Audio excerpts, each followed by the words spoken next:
This is Andi Purewal for Boxing News. I'm joined by one of the heaviest-handed men in the sport, Deontay Wilder. Deontay, it's so good to see you back in the boxing ring. Well, we'll do on Saturday. How are you feeling out here in Saudi Arabia? Oh, it's good to be back, and I feel wonderful. I feel even better that I'm here in Saudi Arabia, having my debut here in Riyadh. It's been amazing. The people here is one of a kind. You know, the love and the support that they have been giving me has just been tremendous, and I'm excited for Saturday night to perform and give Saudi Arabia their very first knockout. There's something which everybody's looking forward to, seeing you back in the ring, seeing those hands, letting them go. Why Joseph Parker? Because it is a very difficult test. Yeah, well, Joseph Parker, it came to me, and when we got the call for him, and we didn't hesitate to take the call, and here we are. I'm looking forward to it. Man, Joseph Parker, in my eyes, was supposed to fought a long time ago when he was the WBO champion, but he ran from me, and now it's payback from running. So I'm looking forward to the fight, and all I tell people when I get in the ring, don't blink, because it may be an early night come Saturday night. I spoke to Andy Lee yesterday, and he actually said that he expects this at some point to be a bit of a shootout, and it comes down to whoever's standing at the end. Is that music to your ears if it ends up going that way? Oh yeah, it's always music to my ears because none of these guys' power matches mine. Like I always say, women lie, men lie, but numbers don't lie, and my numbers tell the truth. So if you want to have a shootout, that'll be fine with me. It'll even be a more earlier night than expected. Deontay, obviously, you've had over a year now out of a ring. What's that year been like? How frustrating has it been not being able to get back in, feel the feel of leather on your hands again? It's been beautiful for me. It hasn't been frustrating at all because I don't just rely on boxing. I have more passive income that comes in. I'm very talented, so I do more than just boxing. I'm not one of these fighters that all I do is box. No, that's not all I do. So, I don't just rely on boxing for my life to continue on.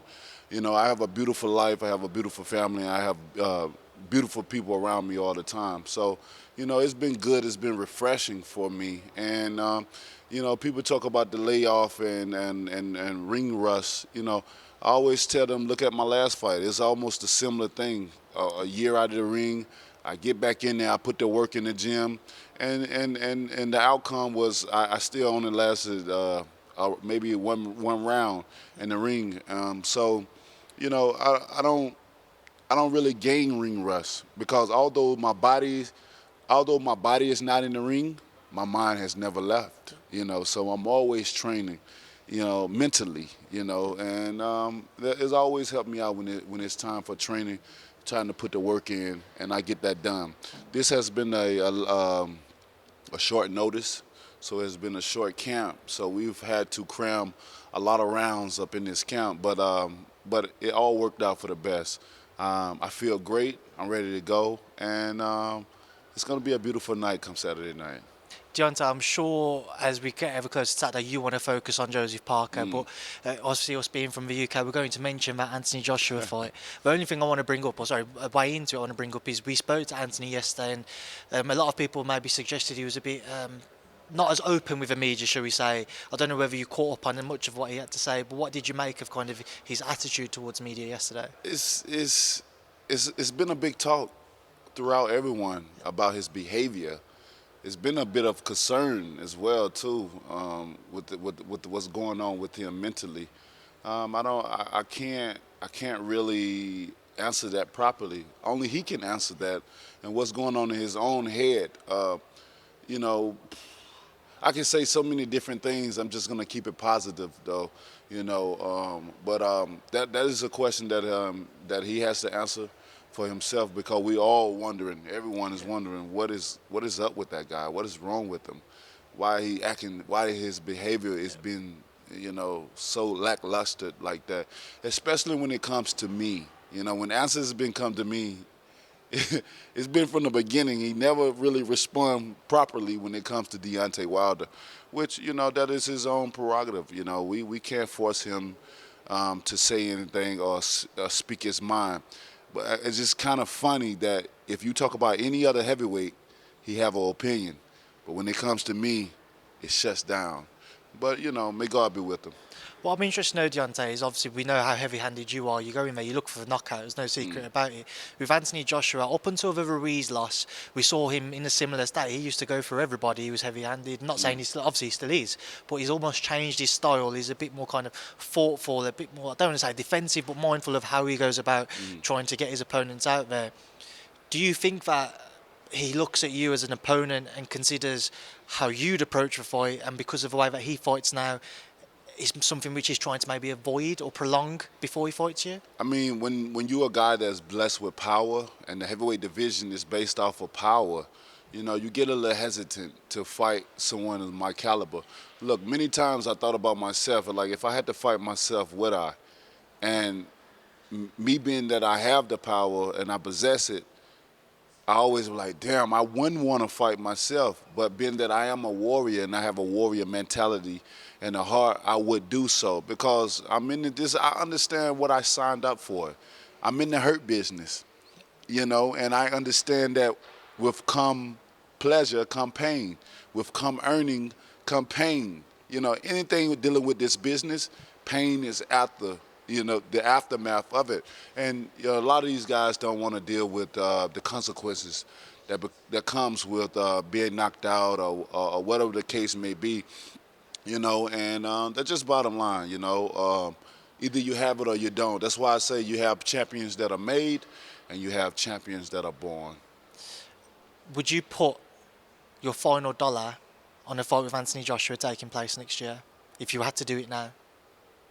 I would. I think it will happen. I think it will happen. What happens if you shave a ring next year? I knock him out, just like everybody else. Every man I face, I've put on the canvas and knocked out. So it's not going to be no different. I think Joseph Parker is going to be even more of a demonstration of what I do, and he's going to judge and have his opinion off of that fight. And so forth and so on.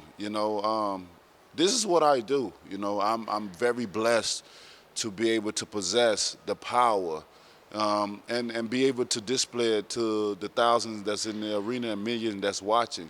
And I do it without hesitation. I do it without any kind of effort of doing it. It's just a part of me. And when guys know that, I become the center of attention at all times, because I have something that they really want. Of course, people like speed. They like to see. They want, the IQ or the sweet science or the 101 fundamental of boxing. But it's nothing like power. It's just like me for basketball. A three is great, but a dunk is brilliant. And that's what I do in this boxing game. I dunk on you and grab my nuts. You ain't got to put that one.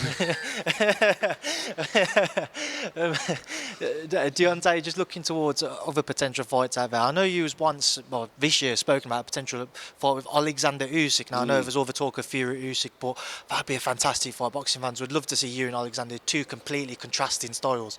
Is that a type of fight? I know you talk about big fights, big money, but that must whet your appetite. Yeah, I would love to have that fight. I mean, I tried to get that fight 3 times, and he denied me. So he don't know what I know, but I know what he don't know. But again, I am one of those fighters that people will try to avoid as long as possible because I have the NyQuil. My new nickname is Dr. Sleep, as it's been titled in magazines. Will you be introduced like that on Saturday? Hey, no, I'm going to be introduced as the Bronze Bomber, but, a.k.a. Dr. Sleep. And when you have a name like that and people see it with their own eyes over and over and over and over and over. Look, most of these guys on this card, I have more knockouts than they have wins. And when it's like that, respect is demanded up in the room. So I'm highly respected, and when it's like that, a lot of these guys don't want to face me, especially when you're a champion, because you look at it as like this could be the end of my career, or my titles is gonna get taken away from me, so I don't really have an opportunity or time to make the presence or the money that I want to do. So these guys avoid me as long as possible. Of course, they would get in front of media. They would get in front of a camera and, let's go. But that is what you're supposed to say as a fighter, because they don't want the outside looking in thinking that they are cowards or they're weak. And, this is a hurt business, as I said before, and we are fighters. So we want to keep that persona as gladiators, as warriors, and we'll fight anyone. But deep down in their heart, that's not the same story. Deontay, do we ever see a fourth installment of yourself and Tyson? Oh, most definitely. Most definitely. This is the heavyweight division, and it's a small division.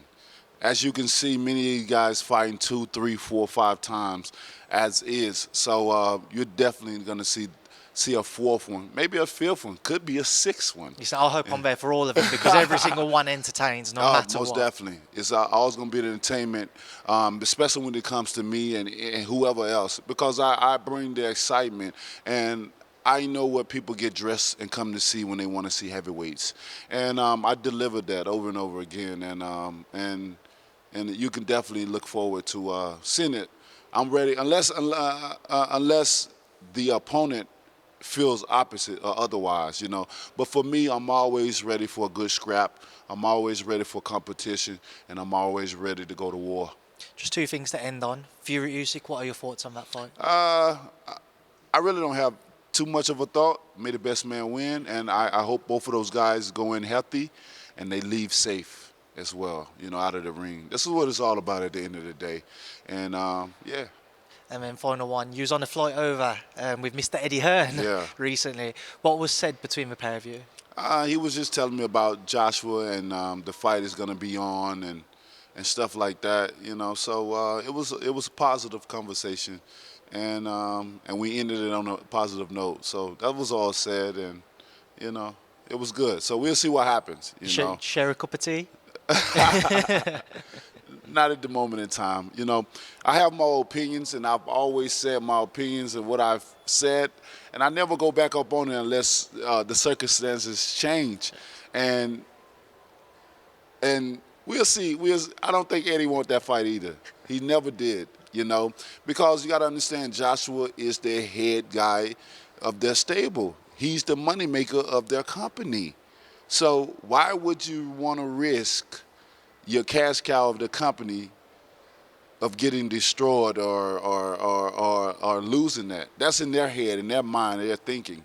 But like I said, this is fight business. This is what it's all about. This is what they protect them too much. That's why I say, Joshua is a made champion, and I'm a born one, And people will say, what's the difference between made and born? See, a made champion have the option of choosing and picking what they want to do and how safe it can be. A born champion don't give a damn who you are. Step in the ring and I'll show you how great I am. John Dam, leave a final word to yourself. Anything you'd like to leave on your fans, your followers, admirers, everybody getting ready to see you on Saturday night? Yeah. What would you like your final message to be? To all my fans and my loved ones and my day ones, I appreciate you so much. The journey has been amazing. We've had our ups and we've had our downs, and now we're on our way back up. So keep your seatbelt on, and you know the law. Buckle up. And it's going to be a great journey. The second half, you are listening and looking at the two-time heavyweight champion of the world, and I can't wait.